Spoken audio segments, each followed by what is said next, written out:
ದೆಹಲಿಯಲ್ಲಿ ಇಂದಿನಿಂದ ಕ್ವಾಡ್ ವಿದೇಶಾಂಗ ಸಚಿವರ ಸಭೆ ನಡೆಯಲಿದ್ದು, ಸಭೆಯಲ್ಲಿ ಆಸ್ಟ್ರೇಲಿಯಾ, ಜಪಾನ್ ಹಾಗೂ ಅಮೆರಿಕ ವಿದೇಶಾಂಗ ಸಚಿವರು, ಕಾರ್ಯದರ್ಶಿಗಳು ಭಾಗವಹಿಸಲಿದ್ದಾರೆ.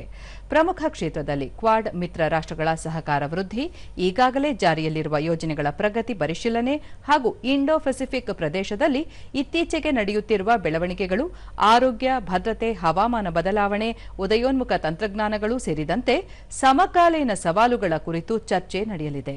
ಪಶ್ಚಿಮ ಏಷ್ಯಾ ಬಿಕ್ಕಟ್ಟಿನ ಸಂದರ್ಭದಲ್ಲಿ ನಡೆಯುತ್ತಿರುವ ಈ ಸಭೆ ಹೆಚ್ಚಿನ ಮಹತ್ವ ಪಡೆದುಕೊಂಡಿದ್ದು, Bharat, America, Australia, Japan, Indo Pacific ಪ್ರದೇಶದಲ್ಲಿ ಶಾಂತಿ, ಭದ್ರತೆ, ಸ್ಥಿರತೆ ಕಾಪಾಡುವ ಕುರಿತು ಸುದೀರ್ಘ ಚರ್ಚೆ ನಡೆಯುವ ಸಾಧ್ಯತೆಗಳಿವೆ.